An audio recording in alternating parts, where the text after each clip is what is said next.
মারি হরিপ্রিয়ে। সুপ্রভাত, আপনাদের সবাইকে স্বাগত জানিয়ে শুরু করছি আজকের ভাগ্যবার্তা। আপনারা যারা এখন এই মুহূর্তে টিভির সামনে বসে, তারা কম বেশি সবাই জানেন যে ভারতবর্ষ হচ্ছে মুনি ঋষিদের এক দেশ। এখনো পর্যন্ত বিভিন্ন প্রত্যন্তর জায়গায় এমন এমন ধরনের তপস্বী বসে আছেন যাদের কথা আমরা জানি না অনেকে। দেখুন, তোতাপুরীর কথা আমরা অনেকে শুনেছি, কিন্তু অনেক মানুষ আছে যার নামটা শুনলেও তার সম্পর্কে আমরা বিশদে কিছুই জানি না। আসুন, আজকের এই বিশেষ অনুষ্ঠান ভাগ্যবার্তায় যেরকম ভাবে আপনার রাশিফল থাকবে, যেরকম ভাবে যোগ নিয়ে পণ্ডিতজি আলোচনা করেন, ঠিক তেমনি ভাবে অন্য এই যে গুরু কথা যে আলোচনা হচ্ছে তার বিশেষ সিরিজে আজকে গুরুদেব তোতাপুরীকে নিয়ে আলোচনা করা হবে। আসুন, আমি স্বাগত জানাবো ভৃগুশ্রী জাতক পণ্ডিতজি আমাদের সঙ্গে আজকে এই অনুষ্ঠানে উপস্থিত আছেন। স্বাগত জানাই পণ্ডিতজি। নমস্কার। আজ অনুষ্ঠান শুরু করব। গুরুকথা থাকবে, এই সপ্তাহ পর্যন্ত থাকবে। গুরুকথার পর আসবে আবার ফিরে নতুনভাবে কালীকথা অনুষ্ঠান। আজ হচ্ছে অমাবস্যা তিথি, অর্থাৎ শ্রাবণী অমাবস্যা। আজ অমাবস্যা থাকবে রাত্রি 11:27 পর্যন্ত। আজ হচ্ছে ব্যাধিপাত যোগ। আজকের গোচরে রাজযোগ কারক গ্রহ হচ্ছে বৃহস্পতি এবং মঙ্গল। আজকের আত্মকারক গ্রহ হচ্ছে রবি। আজকের গোচরে অভিজিৎ মুহূর্ত হচ্ছে 11টা। আজকের গোচরের অভিজিৎ মুহূর্ত নেই।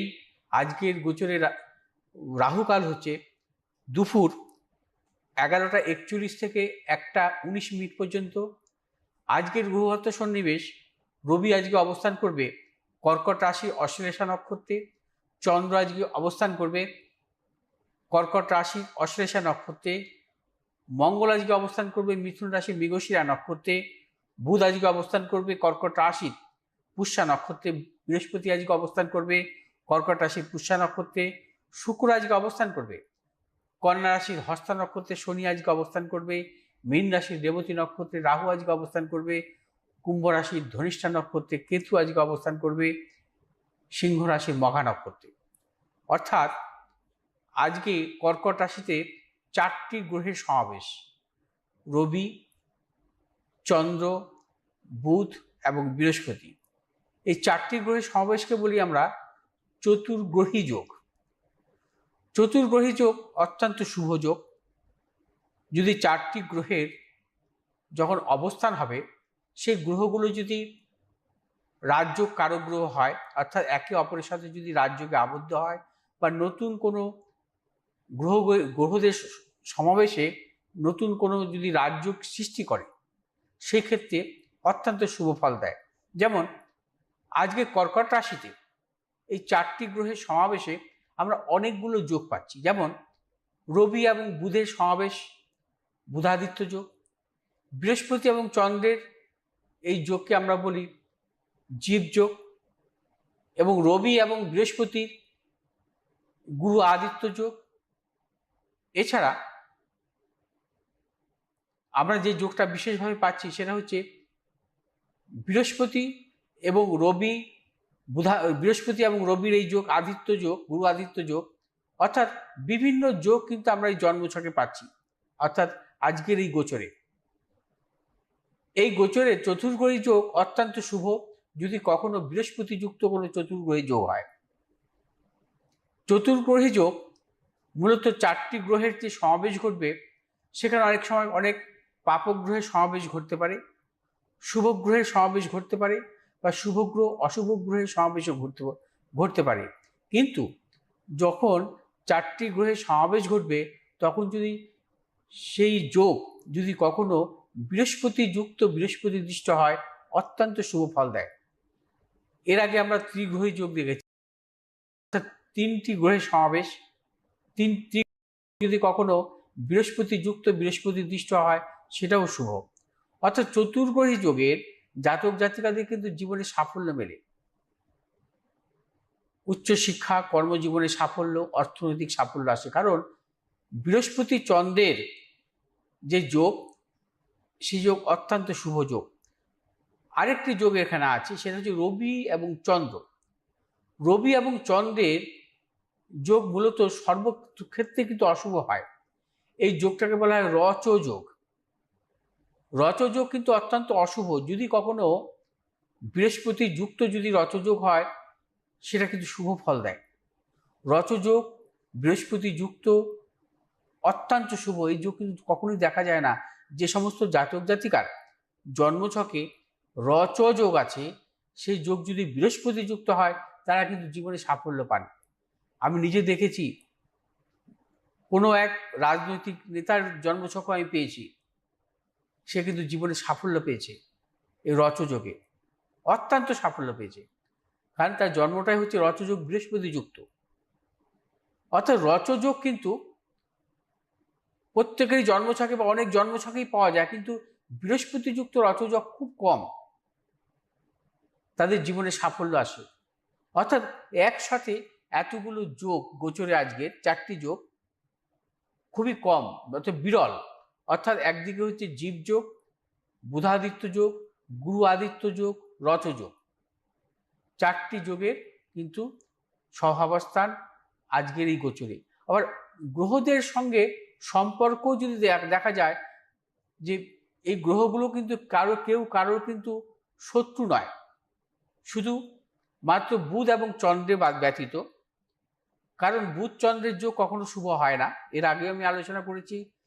রবি এবং বৃহস্পতির যোগ অত্যন্ত শুভ, মিত্র যোগ। বৃহস্পতি এবং বুধের যোগও শুভ, এবং বৃহস্পতি এবং চন্দ্রের যোগও শুভ। বুধ রবির যোগও শুভ, বুধ বৃহস্পতির যোগও শুভ। কিন্তু বৃহস্পতি এবং চন্দ্রের যোগ হচ্ছে অশুভ। যদি বৃহস্পতি চন্দ্রের যোগ যদি কখনো কোনো জাতক জাতিকা থাকে, সেক্ষেত্রে তাদের কিন্তু মানসিক নানারকম প্রতিকূলতা আসে, তারা নানারকম নেশায় আসক্তি হয়।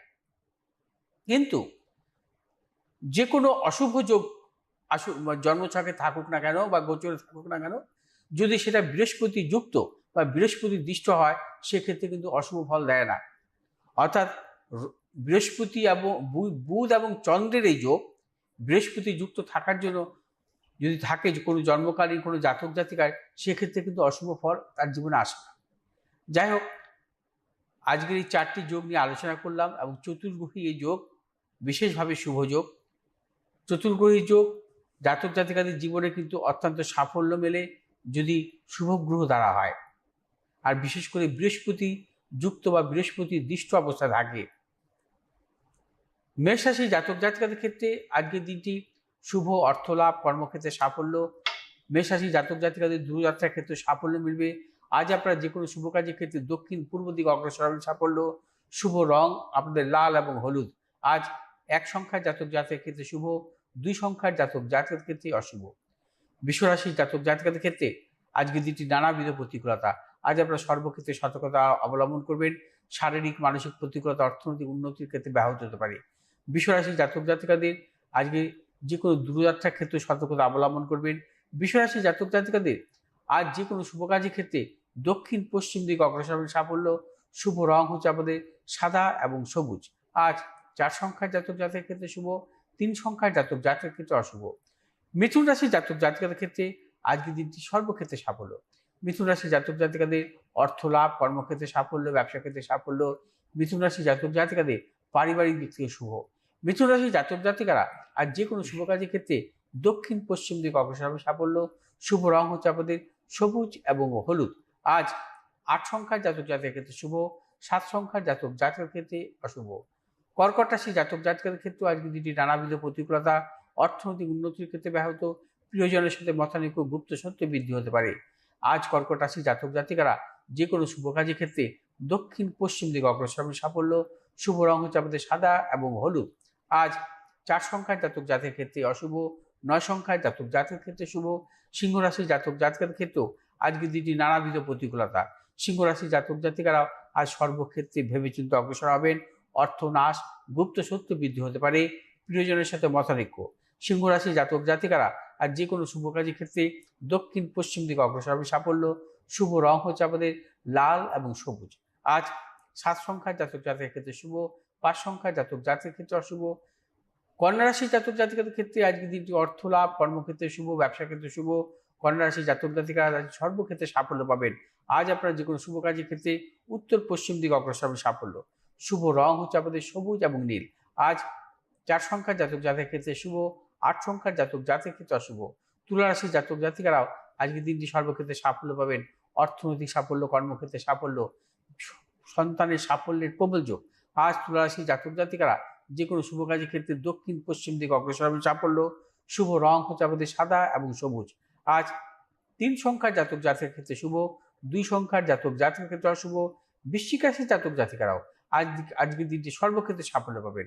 অর্থ লাভ, কর্মক্ষেত্রে সাফল্য, ব্যবসায়ীদের ক্ষেত্রে আজকের দিনটি বিশেষভাবে শুভ। আজ বৃশ্চিক রাশির জাতক জাতিকারা যে কোনো শুভ কাজের ক্ষেত্রে দক্ষিণ পূর্ব দিকে অগ্রসর হবে সাফল্য। শুভ রং হচ্ছে আমাদের আজ লাল এবং সবুজ। আজ 4 সংখ্যার জাতক জাতির ক্ষেত্রে অশুভ, 6 সংখ্যার জাতক জাতির ক্ষেত্রে শুভ। ধনুরাশির জাতক জাতিকারা আজ সর্বক্ষেত্রে সতর্কতা অবলম্বন করবেন। শারীরিক মানসিক প্রতিকূলতা, অর্থনাশ, গুপ্ত সত্য বৃদ্ধি হতে পারে। ধনুরাশির জাতক জাতিকারা আজ যে কোনো শুভ কাজের ক্ষেত্রে দক্ষিণ পূর্ব দিকে অগ্রসর হবেন সাফল্য। শুভ রং হচ্ছে আমাদের হলুদ এবং সবুজ। আজ 1 সংখ্যার জাতক জাতির ক্ষেত্রে শুভ, 4 সংখ্যার জাতক জাতির ক্ষেত্রে অশুভ। মকর রাশি জাতক জাতিকাদের আজকের দিনটি অর্থ লাভ, কর্মক্ষেত্রে সাফল্য, ব্যবসায়ীদের ক্ষেত্রে আজকের দিনটি বিশেষভাবে শুভ এবং দূরযাত্রার ক্ষেত্রে সাফল্য পাবেন মকর রাশি জাতক জাতিকারা। আর যে কোনো শুভ কাজের ক্ষেত্রে দক্ষিণ পূর্ব দিকে অগ্রসর হবে সাফল্য। শুভ রং হচ্ছে আমাদের নীল এবং সবুজ। আজ 4 সংখ্যার জাতক জাতির ক্ষেত্রে বিশেষভাবে শুভ, 2 সংখ্যার জাতক জাতির ক্ষেত্রে অশুভ। কুম্ভ রাশি জাতক জাতিকারাও আজকের দিনটি সর্বক্ষেত্রে সতর্কতা অবলম্বন করবেন। শারীরিক মানসিক প্রতিকূলতা, অর্থনাশ, গুপ্ত সত্য বৃদ্ধি হতে পারে এবং সিংহ রাশি জাতক জাতিকাদের আজকে প্রবল অপযশ হতে পারে। কুম্ভ রাশি জাতক জাতিকাদের প্রবল অপযশ হতে পারে। আজ সর্বক্ষেত্রে সতর্কতা অবলম্বন করবেন। শুভ দিক পূর্ব এবং দক্ষিণ দিক। শুভ রং আপনাদের নীল এবং সবুজ। আজ 8 সংখ্যার জাতক জাতির ক্ষেত্রে শুভ, 9 সংখ্যার জাতক জাতির ক্ষেত্রে অশুভ। জাতক জাতিকাদের আজকে দিনটি সর্বক্ষেত্রে সাফল্য, কর্মক্ষেত্রে সাফল্য, ব্যবসায়ীদের ক্ষেত্রেও আজকে দিনটি বিশেষভাবে শুভ। মীন রাশির জাতক জাতিকারা আজ যে কোনো শুভ কাজের ক্ষেত্রে দক্ষিণ পশ্চিম দিকে অগ্রসর হবেন সাফল্য। শুভ রং হচ্ছে আমাদের হলুদ এবং সবুজ। আজ 7 সংখ্যার জাতক জাতির ক্ষেত্রে শুভ এবং 6 সংখ্যার জাতক জাতিকাদের ক্ষেত্রে অশুভ। আজ হচ্ছে সূর্যগ্রহণ। আজ সূর্যগ্রহণ শুরু হবে রাত্রি 9টা 4 মিনিট থেকে এবং সূর্যগ্রহণের সমাপ্তি রাত্রি 1টা 28 মিনিট পর্যন্ত এবং সূর্যগ্রহণের মধ্যকাল 11টা 27 মিনিট থেকে। এই গ্রহণ চলবে প্রায় 4 ঘন্টা 28 মিনিট, অর্থাৎ রাত্রি 9টা 4 থেকে রাত্রি 1টা 28 মিনিট পর্যন্ত। এই গ্রহণ ভারতবর্ষে অদৃশ্য এবং তার জন্য কোনো কিছু মানতে হবে তেমন কিছু মানে বাধ্যকতামূলক কিছু নেই। আজকের গ্রহণটা আপনাদের সেভাবে মানামানির কোনো ব্যাপার নয়। আপনারা যেমনভাবে যেহেতু গ্রহণটা আমাদের ভারতবর্ষে অদৃশ্য, অতএব তেমন উপাচারের কিছু নেই যে আজকে গ্রহণে কিছু উপাচার মানতে হবে, সেসবও কিছু নেই। তবে আজ যেহেতু অমাবস্যা যারা গ্রহদোষের জন্য পুজো দিয়েছেন তাদের প্রত্যেকে আমি লিঙ্ক পাঠিয়ে দিয়েছি এবং তার পাশাপাশি আপনাদের আবার বলে দেবো যে আজকের দিনটি অবশ্যই নিরামিষ খাবেন। যদি সম্ভব হয় আজকের দিনটি কোনো দানা শস্য খাবেন না, অর্থাৎ ভাত খাবেন না এবং নুনের জাতীয় কোনো জিনিস খাবেন না। চেষ্টা করবেন নুনের জাতীয় কোনো খাবার না খাওয়া এবং ভাত জাতীয় কোনো খাবার না খাওয়া। অর্থাৎ আপনারা যেটা খাবেন সেটা একদম যে কিছুই যেটাকে বলা হয় আমরা ভাজাভাজি মনে হয় না, ভাজাভাজি খাওয়া যায় না। হ্যাঁ, মূলত সেটা খেতে পারেন সেটা হচ্ছে শরবত খেতে পারেন বা যেটাকে বলা হয় ফল মূল মিষ্টি, এগুলো খেতে পারেন। এগুলো খেয়ে আজকের দিনটি কাটাতে পারেন যাতে গ্রহদোষ খণ্ডন হবে। এভাবে আজকের দিনটি পালন করুন এবং তার পাশাপাশি আমরা যে লিঙ্ক পাঠিয়ে দেবো আমি, সেই লিঙ্কে আপনাদের পুজোটা দেখতে পাবেন এবং আগামীকাল আপনাদের প্রত্যেককে ভিডিও পাঠিয়ে দেওয়া হবে। আপনাদের আমাকে ফোনও করতে হবে না, আমি প্রত্যেকের হোয়াটসঅ্যাপে যে আজকে শ্রাবণী অমাবস্যার যে পুজো হলো সেই পুজোর কিন্তু ভিডিওটা আমি পাঠিয়ে দেবো আপনাদের প্রত্যেককে আপনাদের হোয়াটসঅ্যাপে। যাই হোক, এবার আসবো আজকে অবশ্যই আপনি আলোচনা করবেন, কিন্তু তার আগে আমি একটু চেম্বার গুলো বলে দিই। আজকে তো অমাবস্যায় যেভাবে পণ্ডিতজি বললেন সেভাবে তো আপনারা চলবেন আশা করি। আর ঈশ্বরের যারা মানে গ্রহদোষ প্রতিকারের জন্য কোনো ব্যবস্থা নেননি, তারাও অ্যাটলিস্ট ঈশ্বরের কাছে প্রার্থনা করবেন যাতে আপনার ভালো যায়। গ্রহদোষ প্রতিকার করতে হলে অবশ্যই আপনারা জানেন যে অমাবস্যার আগে যোগাযোগ করতে হতো। 20 তারিখে জামশেদপুরে চেম্বার রয়েছে, 21 তারিখ মেদিনীপুরে, 29 তারিখ বর্ধমান, 30 তারিখ দুর্গাপুর আসানসোলে, 3রা সেপ্টেম্বর মেচেদা, 4ঠা সেপ্টেম্বর কৃষ্ণনগর, 5ই সেপ্টেম্বর মালদা, 6ই সেপ্টেম্বর শিলিগুড়ি, 7ই সেপ্টেম্বর বহরমপুরে ভৃগুদার চেম্বার আছে। নিচে স্ক্রিনে যাওয়া যে নাম্বারগুলো আপনারা দেখতে পাচ্ছেন 9836465559 এই নাম্বারে ফোন করতে হবে, আর 8583013265 নাম্বারেও ফোন করতে হবে।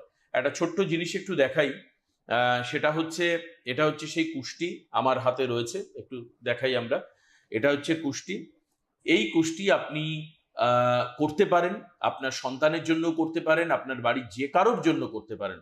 মনে করবেন এটা হচ্ছে আপনার জীবনের একটা ডকুমেন্টস, এবং যেখানে প্রতি অংশে কিন্তু বিস্তারিত লেখা রয়েছে যে তার জন্ম থেকে শুরু করে, তার জন্মের সময় থেকে শুরু করে সমস্ত দশাগুলো যা যা রয়েছে সবটা দেখুন ডিটেইলসে লেখা রয়েছে পরে। সমস্ত দশাগুলোকে উল্লেখ করা রয়েছে প্রত্যেকটা পৃষ্ঠায়। এটা হচ্ছে একদম হাতে কিন্তু লেখা হচ্ছে, বাই হ্যান্ড লেখা হচ্ছে। এটা কোনো এরকম নয় যে একজনের ছক থেকে প্রিন্ট আউট করে অনেক তৈরি করে দিলেন, তা নয়। একদম ট্র্যাডিশনাল কুষ্টি এটা। এই কুষ্টি আপনিও তৈরি করতে পারেন। খুব কম জায়গা আপনি পাবেন, ইট ইজ ভেরি রেয়ার।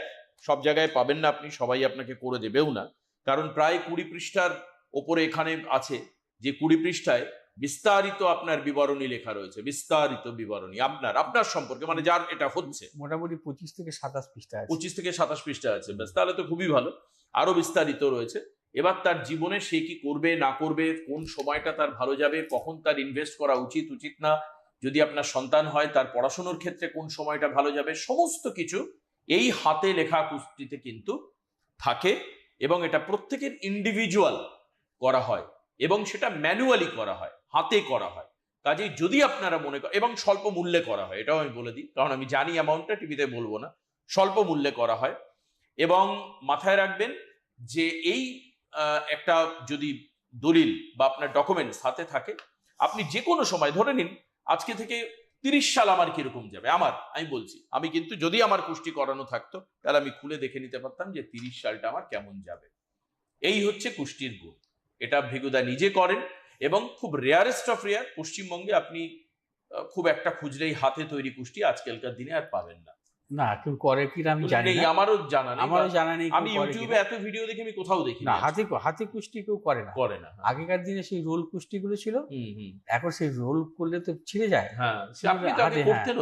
আর একটা বাচ্চা ছেলে যদি আজকে কুষ্টি করা হয়, ধরুন তার বয়স হচ্ছে 6 বছর, ঠিক আছে, আজ থেকে 30 বছর বাদে তার কি হতে পারে সেটা কিন্তু লেখা থাকবে।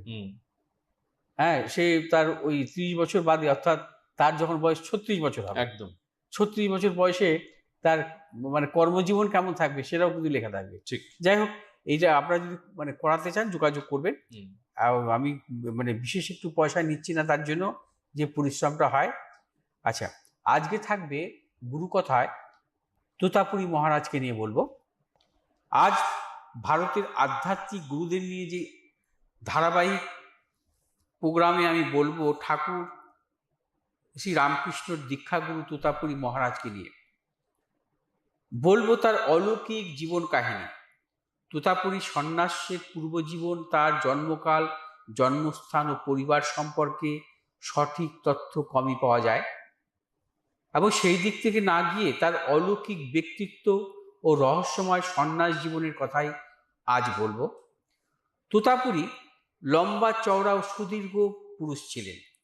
দীর্ঘ সময় ধ্যান ও যোগের সাধনার মাধ্যমে তিনি সাধনার অত্যন্ত উচ্চ পর্যায়ে আরোহণ করেছিলেন। পুরী সম্প্রদায় সম্ভুক্ত এই নাগা সন্ন্যাসী ছিলেন ঠাকুর শ্রী রামকৃষ্ণের দীক্ষাগুরু, তা আগেও বলেছি। কিন্তু ব্যতিক্রম হয়েছিল দক্ষিণেশ্বরে এসে। এখানে বেশ দীর্ঘ সময় তিনি কাটিয়েছিলেন শ্রীরামকৃষ্ণের সান্নিধ্যে। গুরুর নাম গ্রহণ করা শাস্ত্রমতে বারণ, তাই শ্রীরামকৃষ্ণ তাকে ল্যাংটা বা ন্যাংটা বলে উল্লেখ করতেন। গঙ্গার ধারে পঞ্চবটী উদ্যানে ধুনি জ্বালিয়ে তিনি সাধনা করতেন। এখানেই তার কাছে দীক্ষা নিয়েছিলেন স্বয়ং রামকৃষ্ণদেব। এবং আবার আশ্চর্যজনকভাবে ঠাকুরের অলৌকিক ক্ষমতা ও তার অগাধ জ্ঞানের পরিচয় পেয়ে গুরু তোতাপুরী বিদায় নেওয়ার আগে শ্রী রামকৃষ্ণের কাছেও দীক্ষা নিয়ে যান। তোতাপুরীর মতে সকলই ছিল মায়া। দেবদেবীর মূর্তি পূজাকে তিনি উপহাস করতেন, বিশ্বাস করতেন এক ও অদ্বিতীয় ব্রহ্মে। কিন্তু রামকৃষ্ণ তার দৃষ্টিভঙ্গি পাল্টে দেন। এক্ষেত্রে এক অলৌকিক ঘটনার উল্লেখ পাওয়া যায়। একবার দক্ষিণেশ্বরে থাকাকালীন পেটের যন্ত্রণায় কাবু তোতাপুরী গভীর রাতে গঙ্গায় প্রাণ বিসর্জন দিতে গিয়ে দেখলেন কোথাও ডুব জল নেই। হেঁটেই পার হওয়া যায় গঙ্গা। তিনি উপলব্ধি করলেন ভবতারিণীর লীলা, সাক্ষাৎ করলেন স্বয়ং মা জগদম্বাকে। শরীরের সব যন্ত্রণা মুহূর্তে গায়েব হয়ে গেল। শিষ্যকে বললেন সব কথা, মেনে নিলেন মায়ের উপস্থিতি, মেনে নিলেন ঠাকুর রামকৃষ্ণের শ্রেষ্ঠত্ব, পাল্টা দীক্ষাও নিলেন তার কাছে। গুরুকে পাল্টা দীক্ষাদানের এই ঘটনা ভারতের আধ্যাত্মিক জগতে এবং গুরু শিষ্য পরম্পরায় বিরলতম ঘটনা। আসবো আগামীকাল আবার গুরুকথা নিয়ে। আগামীকালও ভালো লাগবে আপনাদের যে গুরুকথা নিয়ে আসবো। আচ্ছা, সেখানেও থাকবে অলৌকিক কিছু কাহিনী। আচ্ছা, এগুলো জানাই যেত না। মানে লোককে এখন কষ্ট করে বই পড়তে হতো, এখন ব্যাপার হচ্ছে বই পড়াটা মানুষের অভ্যেসের অনেক বাইরে চলে গেছে, অভ্যেসের বাইরে।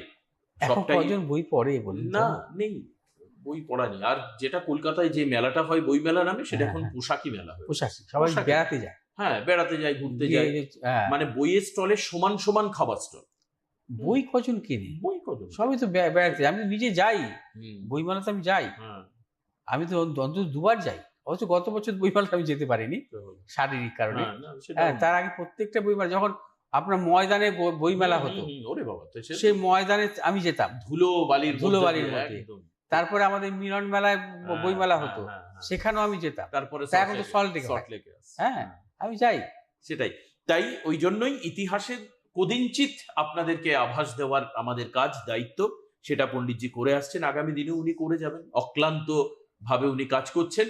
আপনারাও একই রকম ভাবে আমাদের এই ভাগ্যবার্তার সঙ্গে থাকবেন। আর শুধুমাত্র সকালে নয়, রাতের বেলা 9টাতেও আমাদের এই বিশেষ অনুষ্ঠান দেখবেন। অনেক অনেক ধন্যবাদ পণ্ডিতজিকে। নমস্কার সবাইকে।